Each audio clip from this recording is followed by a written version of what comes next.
In this lesson, I'd like to explore how to blend the major and minor pentatonic scales. I'll touch on chord tones and we'll do an introduction to enclosures.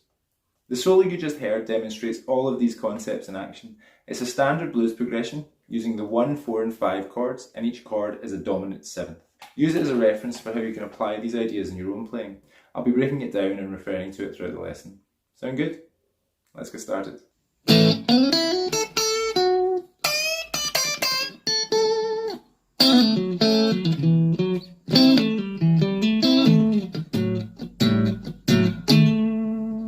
There are two ways to approach blending your major and minor pentatonic scales, side by side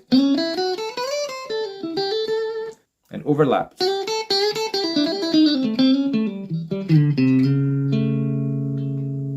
With side by side, wherever your minor pentatonic shape begins,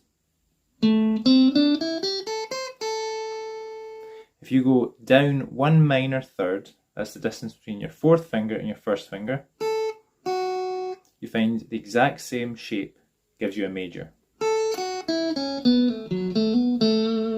So a major pentatonic. So minor, shape 1, and major, shape 1.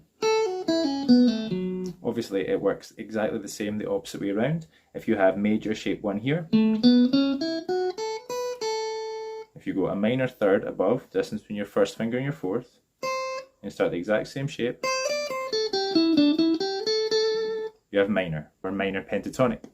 To put that into practice, I would suggest ascending one, let's say major, and then descending the other.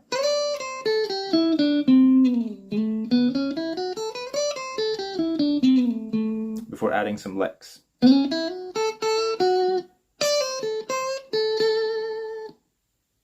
Now that's fun and definitely worth exploring, and I will do in future lessons, but for this lesson I'd like to focus on overlapping your pentatonic shapes.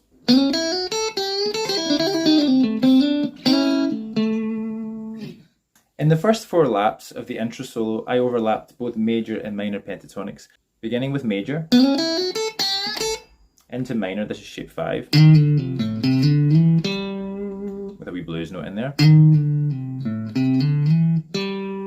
back to major, into minor.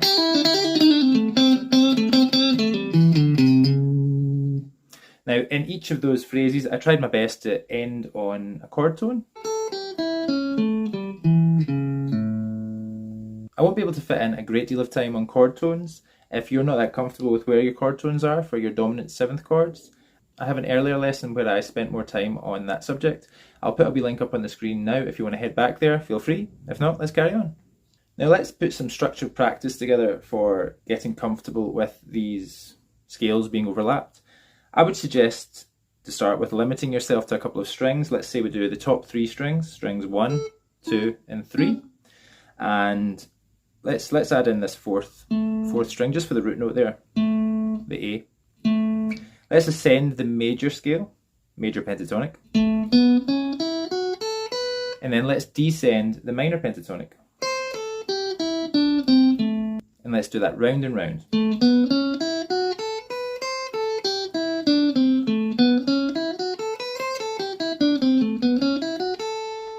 And then once you feel comfortable with that, reverse it. Let's ascend the minor pentatonic and then descend the major pentatonic.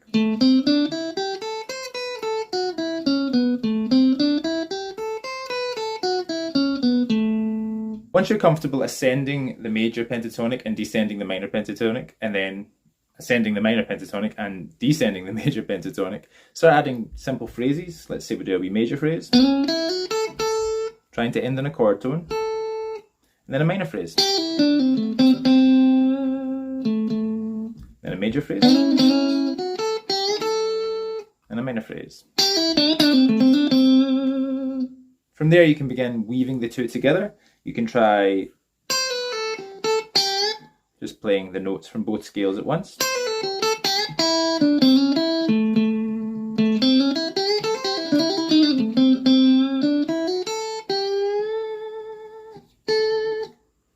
At times when you're weaving these, you'll get a Mixolydian sound. And at times you'll also get a kind of Dorian sound.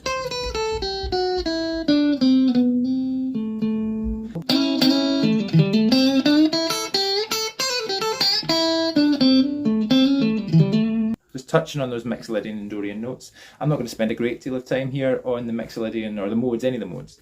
I will do in future lessons again, but we just don't have time today. Once you're comfortable with those top 3 strings, add on another 3 strings. Let's say we do these 3.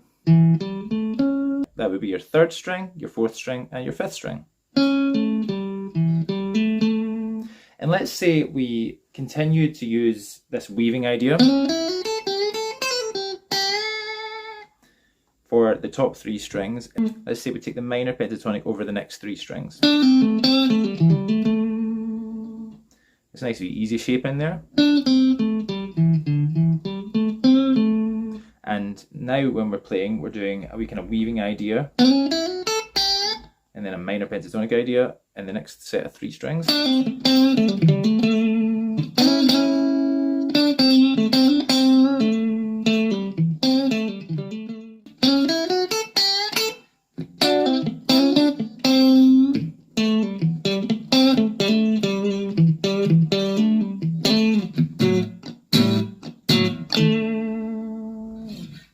Once you're comfortable with going between these 3 strings and these 3 strings, these 3 being weaving and these 3 being just minor, maybe take these 3 and just do minor and major back and forth like we did before, or maybe move into a completely different shape, a different position, until you've maneuvered around the whole fretboard. Mixing both major and minor pentatonic notes.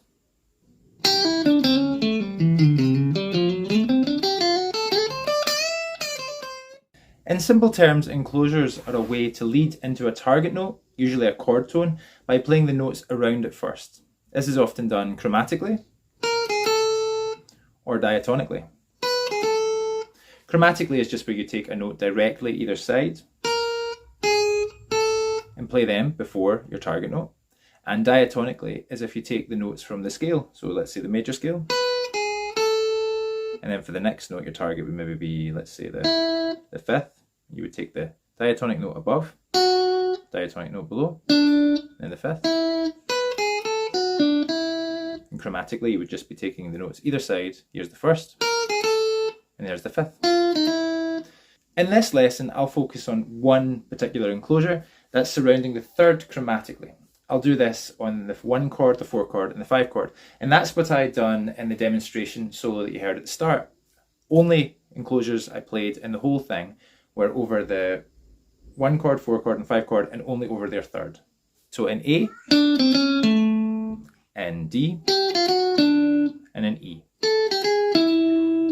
Let's practice adding these enclosures to our dominant 7th arpeggios. Here's A dominant 7th arpeggio. And if we count through what we have there, we have the 1st, the 3rd, the 5th, the 7th, or the flat 7th, the 1st, the 3rd, the 5th, the flat 7th, and the 1st. So whenever we get to a 3rd, we'll just surround it above and below, and then carry on. 5th, flat 7th, 1st, 3rd, surround it above and below,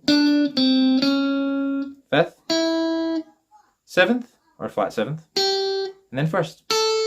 And then we'll do the same when we're descending the arpeggio. Just sounds like a lick when you play that arpeggio. Here's our D dominant 7th arpeggio.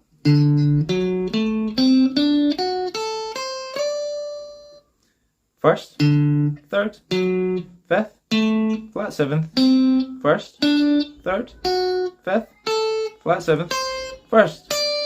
Now, whenever we get to that 3rd again, let's just surround it above and below chromatically. So, 1st, 3rd, above and below, 5th, flat 7th, 1st, 3rd, above and below,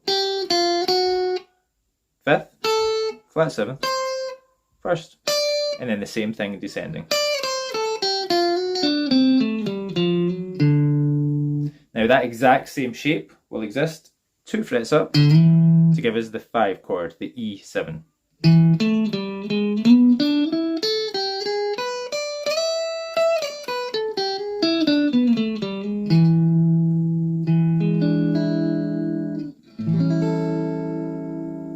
So to see these in practice, you can just refer to that solo that I put at the start. And when I'm coming out of that one chord, going into the D chord, the 4 chord, you can hear me, what did I do? I did this. So that's the third there. And I end it with an enclosure around that third. I come out of a minor pentatonic run into a third enclosure. And then at the start of the D7 chord, I just surround that third again for the D7 this time. And I run right up that exercise we were just doing.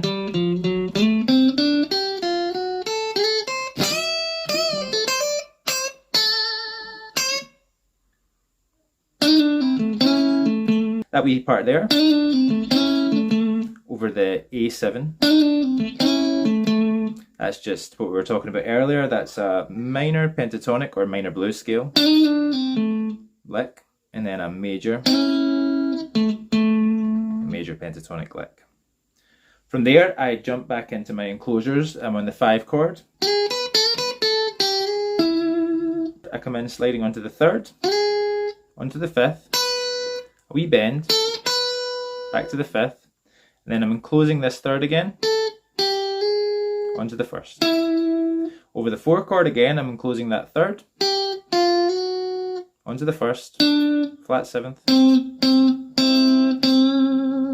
onto the 1st of my next chord. That's the 1 chord, the A7. And I just have a wee lick there. To